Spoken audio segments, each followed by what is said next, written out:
Everyone knows that the Rambam was such a, there's no words how to define, but one of the greatest things that the Rambam did, and it's said about him, Me Moshe ad Moshe lo kam kemoshe. From Moshe Rabbeinu till the Rambam, there was no one like the Rambam. What did the Rambam do? He did many things, but what he's really mostly known for is that he was able to take the entire Torah, the oral Torah, Torah Sheba'al Peh, every single law that a Jew needs to know, pertaining in all times, time of the Beis Hamikdash, time of Galus, entire Jewish religion, he made a tremendous order and was able to write in simple Hebrew, like the Rambam himself writes, Kakaton Kagadol, for a child or a young person or an older person, everyone could understand what he wrote. And he took the entire Jewish religion and formed it, and made a tremendous order. And that's the famous Sefer, the Sfarim called Mishnah Torah. But the Rambam also, I think, was the first who took the entire Jewish religion and found 13 fundamental principles that a Yid needs to have to believe in, because that's the foundation of the entire religion. You could open up the Torah and you could learn the laws. But what is it based on? No one ever wrote that.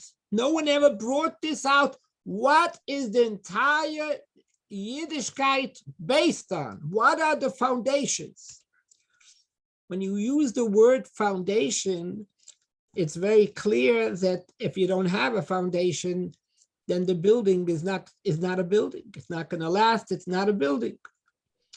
So the Rambam helped us have an understanding of what the foundation of the whole religion is all about. And he brought it out in 13 principles. And the 13 principles, when Mitzvah Hashem going to go through them when we're going to Mitzvah Hashem learn together, but he put the 13 principles in a way that even in the 13 principles itself, first comes the first foundation, on that comes the second. Everything is built like a pyramid, that you start from the first, but even the third and the fifth has to be based on the first and on the second. So this is an amazing accomplishment, an amazing tool for us to understand who we are, what is this all about, what is this based on, what is the foundation. It's sad to say, but it's very true, that people do not study the foundations of the religion. All the Talmud Torahs, even the Orthodox Talmud Torahs, they don't talk about the 13 principles. They talk about, I don't know what, laws, Haftorahs, Hebrew, but if they don't even know what the whole religion is based on, what are they going to go away with? And so many questions in life come up, and they were never given the tools to even know what is our religion based on.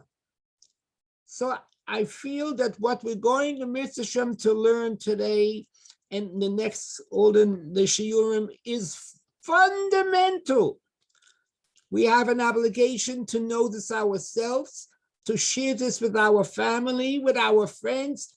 Every Yid has to know what the whole religion is based on. I don't have to say, because I'm sure you know just as I, there are so many principles in the 13 principles that a very high percent of Jews never even heard about. Let me just give you one example.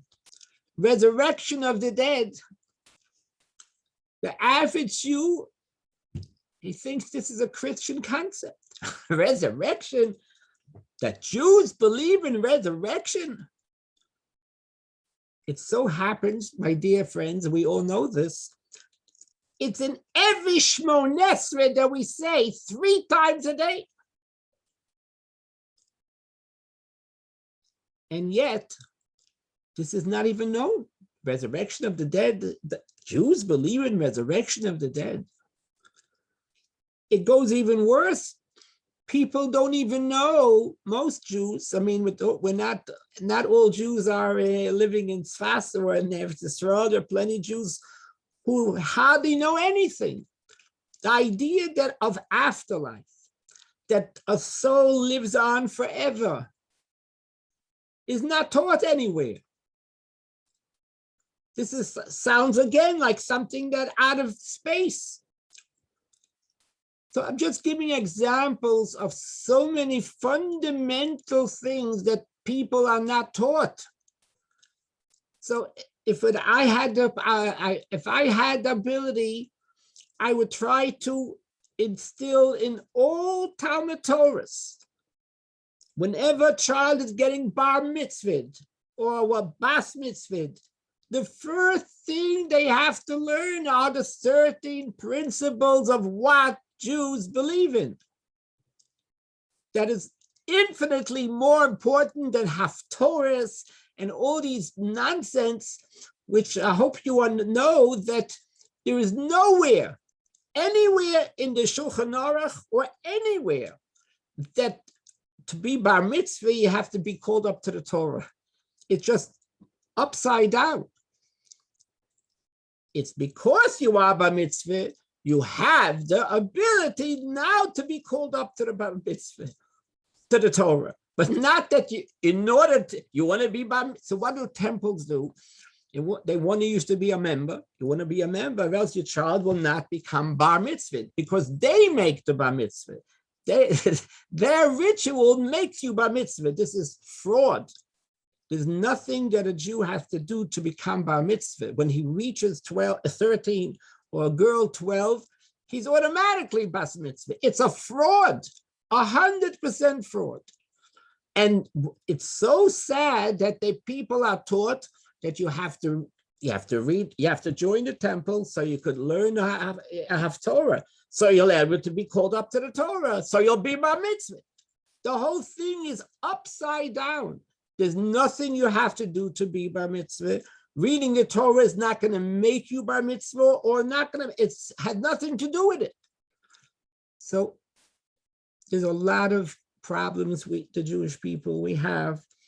And I wish that we could somehow instill that all Talmud Torahs, I mean, of course, the conservative and reform don't even believe in half of the Haftorahs, of the 13 principles. But as far as Yidden, Orthodox Yidden, even Lubavitch, when we have a Talmud Torah, the first thing that the children have to learn is the 13 principles.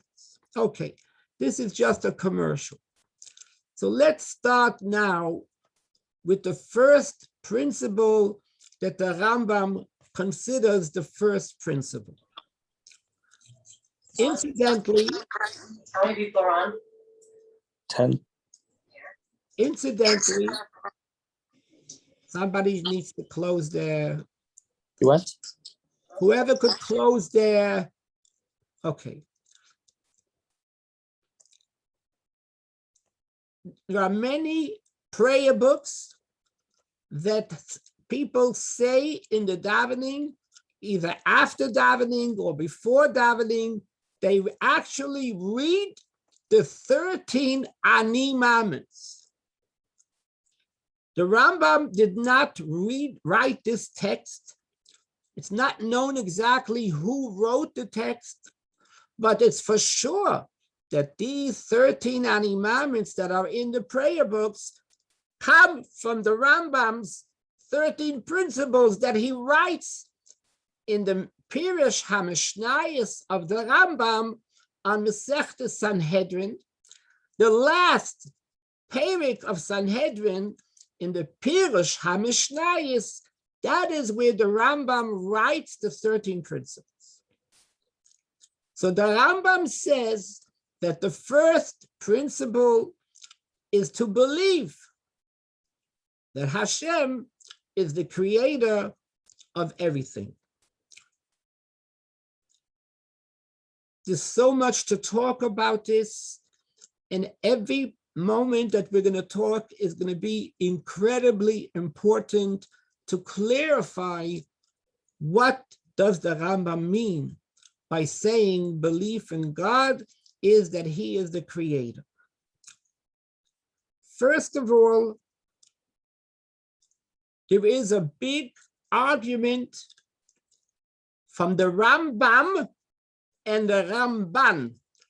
Rav Moshe ben Maimon is the Rambam, and there is the Ramban, Nachmanides, his father's same first name, but the father of the Ramban was Nachman. So we call the Ramban Nachmanides and the Rambam Maimonides. The Rambam says that the mitzvah, there's a mitzvah in the Torah to believe in God. A mitzvah.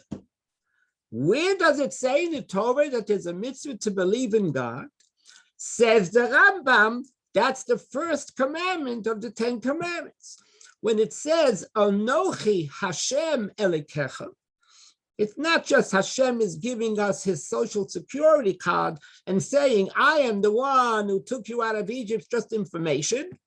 But the Rambam says this means it's a commandment to believe that I am God, your God. That is what the Rambam says. However, Nachmanides argues and says, how can you count belief in God a commandment? Soon as you say a commandment, you're already accepting this a God. So it's a contradiction, a commandment to believe. So therefore, the Ramban does not count belief in God as one of the 613 commandments. But the question, of course, is, the Rambam also understands this. So how does the Rambam consider it's a commandment to believe in God? One more question. There's another good question. How can you command someone to believe? You could command somebody to do something, to put on tefillin, keep Shabbos, keep kosher. But belief is something that comes from yourself. You can't be commanded to believe. And if I don't believe, what am I supposed to do? So we have two good questions on the Rambam. Number one, how can you call it a commandment? Number two, how can you command to believe? Incidentally, the same exact question is also asked about another commandment. There's a commandment, we say this every day, twice a day, 3 times a day. Ve'ahavta es Hashem Elokecha. We have a commandment to love Hashem. Here goes again the same question. How can you command a feeling? Either I feel it or I don't feel it. But by you commanding me, that's not going to make me feel. So it's a very interesting question that perhaps you thought about before. We say this every day. How could you command to love? So Hasidus answers both questions about the Rambam considering the first commandment to believe in God.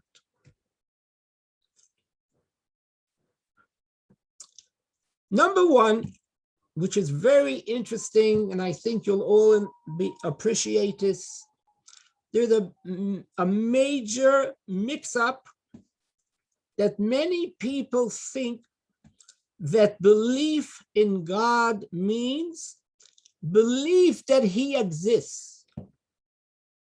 That is totally incorrect. The Rambam says that God exists. You don't have to believe. You can prove it, and you must prove it. There is a command in the Torah to understand that it's a God. We say this in Aleinu. It's a pasuk in the Torah. V'yadaita hayom. You should know today. Knowing means you have to understand. Ki Hashem hu Elokim. Every human being, especially Yidden, have the ability to do their own meditation, their own contemplation, and to prove to themselves logically that God has to exist. There has to be a God. And if you can prove it, you must prove it. You have an obligation to do your own study. Don't accept any. Do your own meditation till you are convinced logically that there has to be a God. So automatically, we have to remember this, that when we talk about belief in God, we do not mean I believe that he exists. You don't need to use such a great power that a Jew possesses, belief, when it's something that you could just use your own mind. And you have to use your mind. Why do you have to? Because God wants that every faculty that we have should be used to service God. If I only believe, but my mind is not convinced, then my mind is not serving God. My mind just says, I don't understand, I'll just believe. Then why did God give you a brain? He gave you a brain to use, and to use it to the maximum. We do have an obligation to learn, to contemplate, to meditate till I am logically convinced that there has to be a God.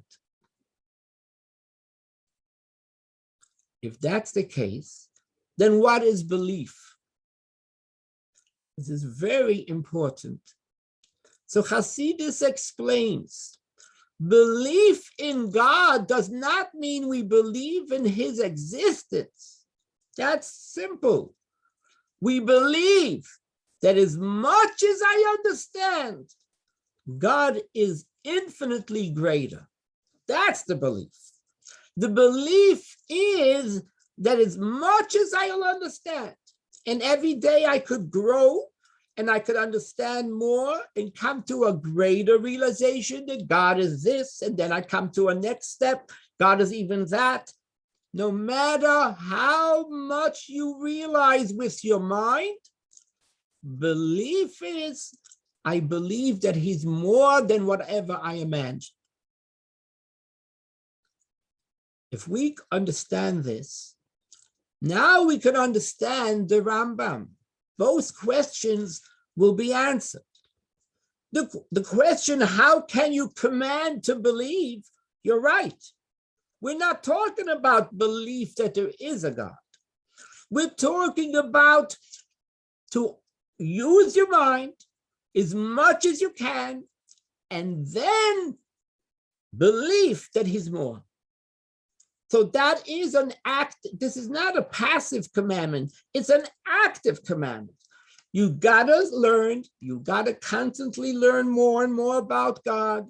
And every day, the more you learn, no matter what you learn, you believe that he's more than what I realize today.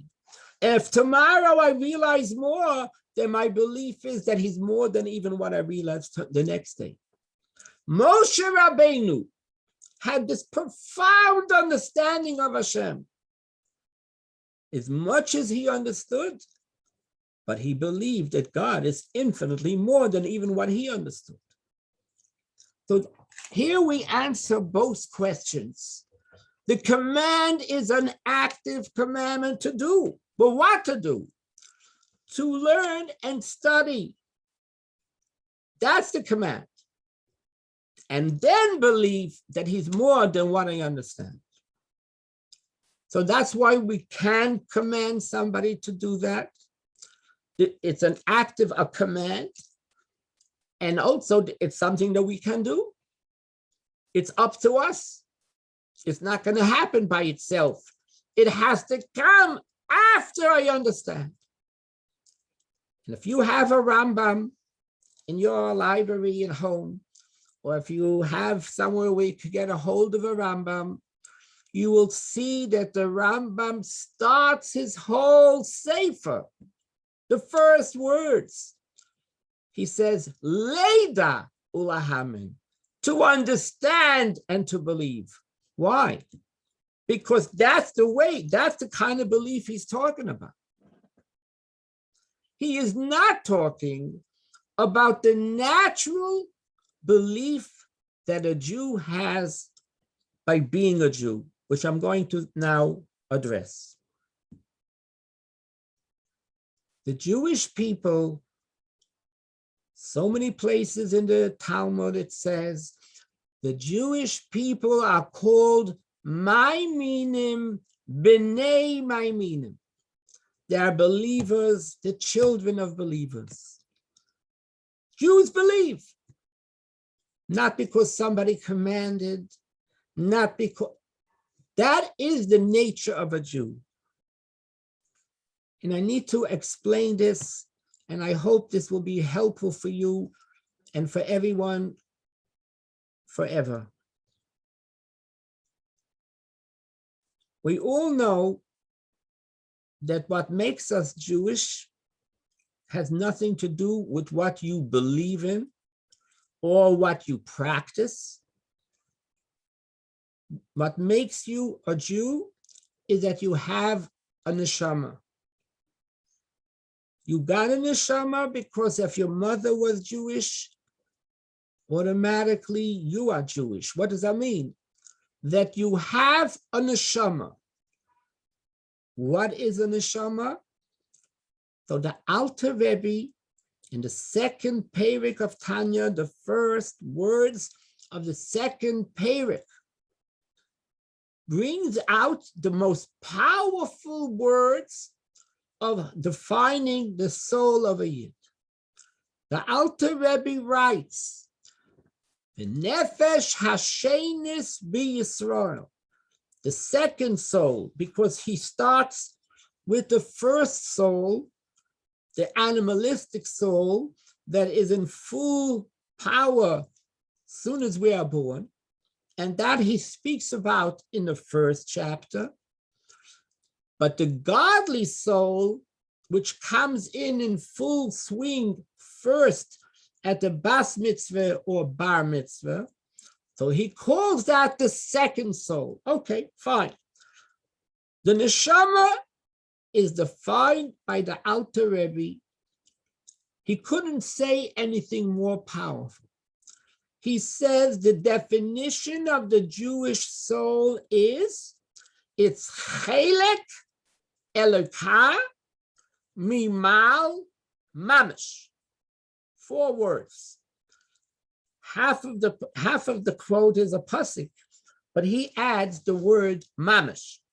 Chelek, a part, elokah, of God, but he adds mamish, literally, actually, a piece of God himself.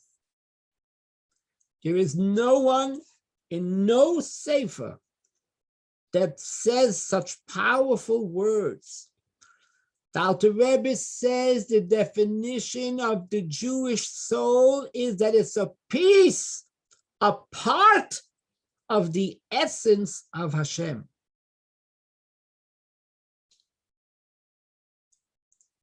There's a famous sentence, quote, from Rabbi Saadia Gaon, who was way before the Rambam, time of the Gaonim, one of the greatest of the Gaonim, and a lot of his teachings is really mysticism.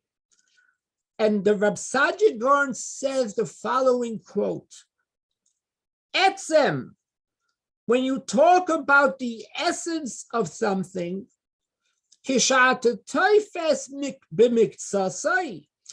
you hold on to even a small part of the essence,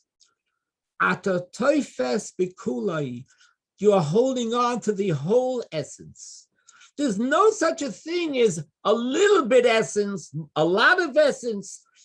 Every part of the essence is essence, and a bigger part will not make it more essence. For instance, let me give a simple example. If you take a fruit, take an apple.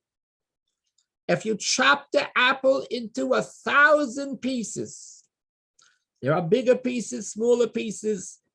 In the essence of apple, there's no difference between a larger piece of the apple or the smallest piece of the apple. Every part is the apple. When we talk about reflections, like the sun, the light of the sun, okay, then there are many different levels. If the sun is light is closer, if it's further, there are thousands of different levels of light, because we're talking about a reflection. But when you talk about our essence, there's no difference between a bigger part or a smaller part. Says Reb Saadia Gaon, when you talk about Hashem, and you say that the soul is a part of God. Wow. That means that the neshama is a piece of the essence of God. And the Alter Rebbe says, mamish, literally, actually. That means, is there anything greater to say about a Yiddish neshama than saying he's a piece of God? And somehow God could do the impossible. So he took a piece of himself, which is the Borei, and he made him a Nivra. We are creations, but we are a part of the Creator. If we would only remember this, how there's nothing, our neshama is a piece of Hashem. There's nothing we cannot get. There's nothing we can't achieve. If we could only bring out what we possess, there's no limit to how high, how great we can achieve, because Hashem could do anything. And we have this ability, we have a piece of Hashem himself. So let's get back now to the belief that a Jew has. Just by being a Jew, he has a neshama. What is a neshama? We just mentioned. It's a piece of Hashem himself. Obviously, it's not, the belief in Hashem is not a second entity. That's who you are. The belief that a Yid has in Hashem is not a belief in something else. That's who he is. So he has this, we're born with this. There are many, many people who don't know this. They don't know what we possess. So the Torah tells us, Every Yid has this neshama, but it could be covered, it could be, but many layers. But you got to know that that's who you are. You could call yourself an atheist, agnostic, a communist, a kangaroo. It doesn't change an iota who you are. And if you have a neshama, which you do, it's not even believing in something else. That's who you are. And the nature of belief, the way we feel it here down on earth, in a body, is the certainty. We know it. We just believe in it. We know it. How do you know it? Because I am it. I'm a piece of Hashem.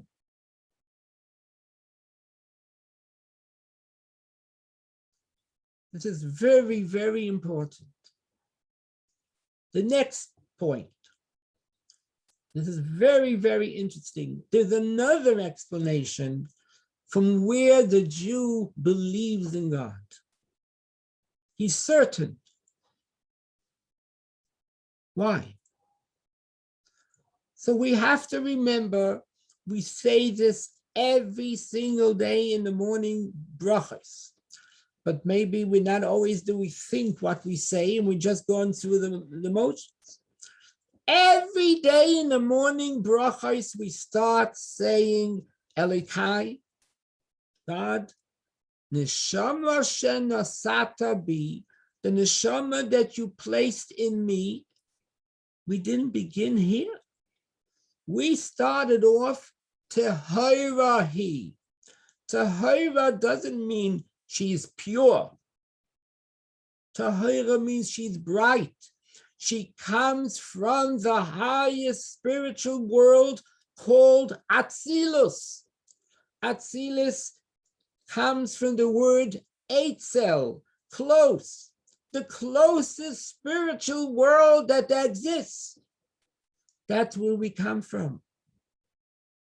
That's our background. However, how did we get down onto earth? We had to do some traveling. So we started off in Tahora. Then we had to step down and pass through the next world called Olam Habriya. That's why we say Ata Barasa. Then we had to go to a next world, Ata Yitzarta. Barasa means you created us. Yitzarta means you formed us. These are talking about different worlds, different levels. And finally, you blew our souls into our body. So what does this mean? This is a very important reminder. Every day, I didn't begin over here. This is not my first place. I originated in Atzilus, in the highest place that it could be. But now my soul is enclosed in a body and a physical world. But who am I? I didn't begin here. I belong in that's really my home, Atzilus, Tahorahi. Now, when I was in Atzilus, I saw God. I didn't have to believe. I saw him. I witnessed him. My soul goes through the different worlds and different levels, so I don't remember that. It's not so obvious to me. But one thing, if I saw it, I know it. Like we all know that something that you yourself saw, no one could refute it. If somebody would tell you it's not true, it can't be. Listen, I saw it. When you hear something, you say whatever you heard was wrong. But if you yourself experienced it, no one will be able to refute it. There's nothing stronger than what I myself witnessed.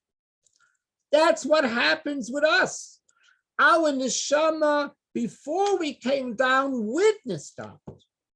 And that part of the neshama is still witnessing God. Only the lower part of the neshama, we are made up of 5 different levels. Only the level that's down on earth, that part doesn't see. But we know it because I saw it. You know, it's interesting, people use the terminology blind belief. But belief is just the opposite. The whole belief comes because I do see.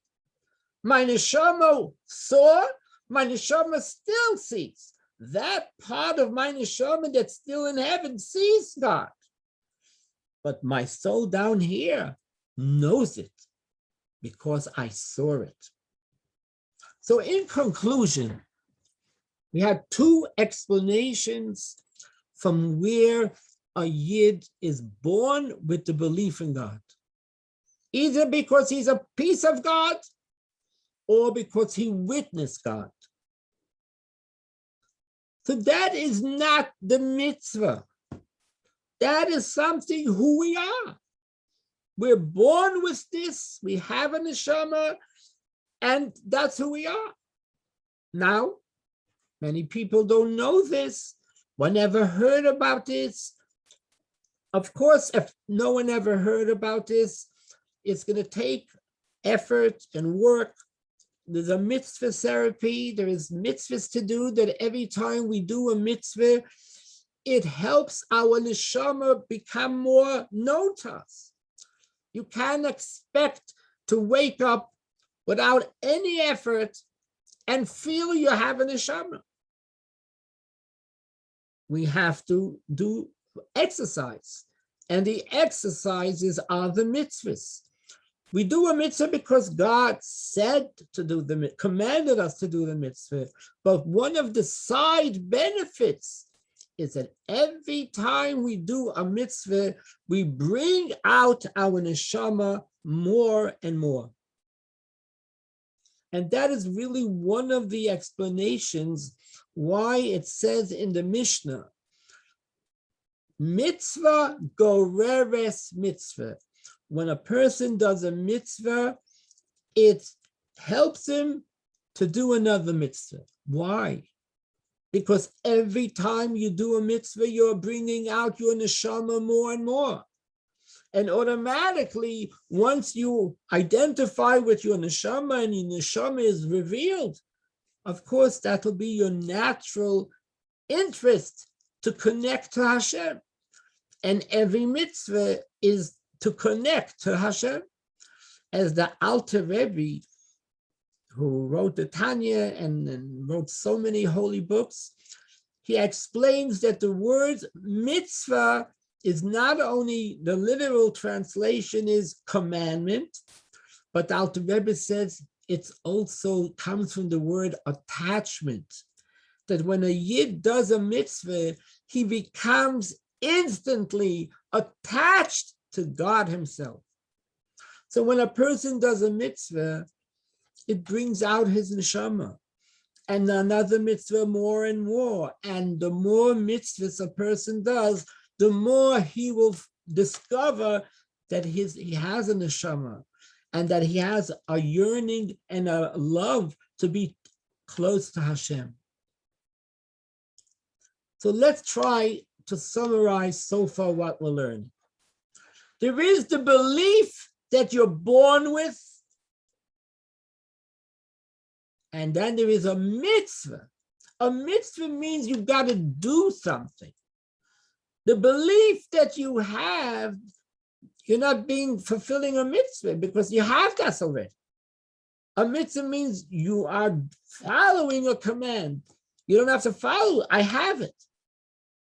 The mitzvah is, as we mentioned earlier, to study about Hashem, to prove as much as you can that God is the creator and he's this, and he's eternal and he's infinite, and he's beyond time and beyond. You could keep on growing and growing, proving that in order to create this world, Hashem has to be beyond time, beyond space, has no limits. There are so many levels of where we could prove logically by analyzing, by creating this world, it would have to come from someone who is eternal and somebody who's infinite and somebody who's all the different things that we could get to. And that we have a mitzvah to learn and to come to that realization.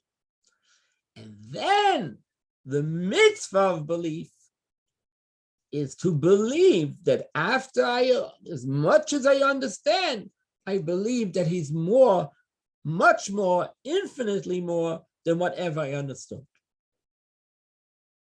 So this is very, very important. That clarifies so many misunderstandings about belief in God. And I'm sure you had many people, and I for sure had so many people say, well, I just don't believe. I'm an atheist. So what's the best answer? If you are Jewish, and if you're Jewish, you have a neshama, you do have that belief. That's who you are. You may not know it. You may not realize it. But there's no question that that's who you are. And therefore, the only way to discover that is through the practice of mitzvahs. And every time you will do a mitzvah, it's going to work. There's a guarantee by the Creator that it's going to work. And slowly but surely, you're going to realize that you do have a neshama. Even in halacha, which I think this is very important for everybody to hear. In halacha, the Rambam wrote many books. He wrote books on medicine. He wrote books in philosophy. And he wrote halacha. Mishnah Torah is halacha. In halacha, in the chapter, the second chapter of Hilchos Gerushin, the laws of divorce, the Rambam states something so important for everyone to know. There's a law in the Torah that if a husband finds out, for instance, that his wife had an affair, and there are witnesses that know that saw that. The Torah says, if God forbid you're married according to Jewish law, and your wife had an affair with another man, and there's two witnesses, you must divorce that wife. You have to give her a Jewish get, it's called. It's a halachic divorce. Not only do you have to divorce at your wife, but that wife that you had cannot marry somebody else because she stepped out. Now we got a problem. And this unfortunately could happen. What happens if a man finds out that his wife had an affair, and the Torah says you got to divorce this wife? But there is another law that I should have mentioned, that divorce is only a divorce if the husband is willing to give the divorce. But if he's not willing to give the divorce, and he just does it for whatever reason, it's not a kosher get. So now we could have a real big problem. What happens if a husband found out his wife had an affair, and there are witnesses, there's no question about it, she had an affair. But the husband says, I forgive her, we made up, I love her. I don't want to divorce her. What do you do now? The Torah says you have to divorce her. He says he loves her and he doesn't want to divorce her. And I can't force him because then the divorce is only a legit divorce if he's willing to give it. So what do? You ready for this? So it says in the Gemara, and the Rambam brings this down in the final halacha, that you have to coerce the husband to say he wants. So he has to give the get, but he has to say, Rotze ani, I want to give the get. How you get him to do this? One of the ways in the olden days, you could give him whips, and it wasn't love packs. You gave him so many whips till he said, yes, I want. So this law is very strange. The man said 5 minutes ago, 10 minutes ago, I love her. I don't want a divorce. The Torah says there is a solution. You could force him to say he wants. And then it's going to be okay. So what did we gain over here? So the Rambam, who very, very seldom throughout all of his books, he hardly ever gives a reason to the laws. Because the Rambam wrote his code of law to be very precise, that somebody could learn the entire Jewish religion and know every law. But if he's going to go into reasons, then there's going to be not only 20 books, there's going to be hundreds and hundreds of books, and people will not be able to remember. You have to remember the entire Jewish law. It's going to be very difficult to remember. So what he did was, he did not bring the reasons. He only brings the dry law. What's the law? With very few exceptions in the entire books of Maimonides. Here the Rambam does explain what are we accomplishing by giving him whips, and he says, I want. So the Rambam says, the Rambam in halacha, not in philosophy, in law, the Rambam says every single Jew wants to do whatever Hashem wants him to do. But sometimes you see that he's not doing that. Says the Rambam, that's not him. That's his evil inclination speaking. His neshama wants, because if that's what Hashem wants, he wants.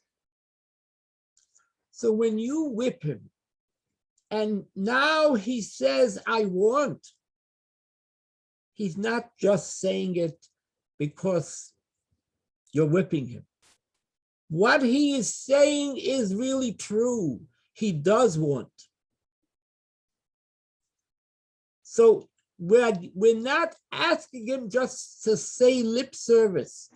That would be ridiculous. Because if Torah says you do want. So when you say I want, you're not saying a lie. You're not being a hypocrite. You're being your real true self. And that's why the get is a valid get when he finally says, I want. This is a halacha in middle of the laws of Gittin. But this is an eye-opener, revolutionary concept that a Jew could talk from today till tomorrow. He could stand on his head and spit nickels and say, I don't believe, I don't believe, I don't believe, I'm an atheist, I'm a kangaroo. Hashem says you do believe, and you do want to do whatever Hashem wants you to do. And the only reason why this get is a get is once you say you want, it is true, but you're saying your real truth. Anyways, this is a very important halacha to know. Whenever you want to be mekarev another Jew, and we always have this, we always run into people who say, I'm not interested, I don't believe in it, then leave me alone. So how do we operate? How are all the shluchim all over the world working with people that are telling you, Rabbi, it's good for you, I appreciate what you're doing, but keep it to yourself, I don't believe in it. So how are we functioning? It's only because of this Rambam, that every single Jew wants the same thing. That's what he really wants. He doesn't feel it. He doesn't realize it. But you're not making him, you're not forcing him to do something different than what he really is all about. You're just bringing his Jewishness out, but you're not creating a new idea. This is who he is. That's his DNA. His spiritual DNA is that he has a godly soul, just as every single Jew, just like Moshe, just like Avraham, Yitzchak, and Yaakov. And because of this halacha, because of this determination that there isn't a Jew that doesn't want to do what Hashem wants to, that's why we work so hard all over the world. You know, day in, day out, sometimes you see that it seems like it's a brick wall. The guy says, leave me alone, I don't believe in this. But we know that he does believe. Somehow we have to get to him. We have to get to him to try to do one mitzvah. If you'll do one mitzvah, you could be sure it's going to lead him to do another mitzvah. The only way that a person could get to realize who he is through the mitzvah therapy. Anyways, this will be enough for today. And Emet Hashem, next week we'll continue. But I do want to ask if anyone has any questions, please feel free to ask right now. Rabbi Gurary, you said something, this is Leah, you said something about the word mitzvah also being attachment. But yeah. What word is attached in the Ivrit that you're, okay, excellent. Safsa v'chibur. The word safsa comes from the word attachment. You know, even in the Pirkei Avos, when it talks about af tzvas b'tzvas asuya, when it talks about 10 things that were created bein hashmoshes, between twilight, between sunset and when the stars come out, that time zone is called bein hashmoshes. And one of the things that were created is talking about a tweezer or a holder. And how was the holder created? Had to be another holder to hold it. But anyways, the idea of something that attaches, mitzvah comes from the word safsa. Safsa means attachment. Thank you. You're welcome. Anyone else have any questions? I have a question. Okay. Rabbi Gurary? Yes. Can I ask you, what I'm thinking about the righteous goyim. So righteous goyim, what do you think about, like, do you think that a Jew can learn from a righteous guy? We can learn from everything. We have to learn from everyone. Everyone has something to learn from. And the Baal Shem Tov teaches us that we could learn from every incident that we experience. We have to learn something from it. Every experience, if we see a cat passing by, if we see a bird passing, Whatever experience you see, there's a reason why you are seeing it. There's a message that you're supposed to take from it. So you're supposed to learn from everything. Thank you. You're welcome. Any other questions? Chaim, are you here? Not here. Meryl? Yes, Rabbi. You are. You have Yes, any Rabbi. questions? We are here. You have any questions? Not at the Well, moment. But was this not important to understand where Emunah comes from? yes, but, this was always a difficult idea. We feel that this is the generation before the Geula, and everything will be perfected. And that this is one of the prime push that the Rebbe gave to all the shluchim. Now it's your time to be finishing up this job. He handed it to all of us. And yet we have a world, unfortunately, that's still filled with darkness and people who are living and dying without coming to these realizations. And,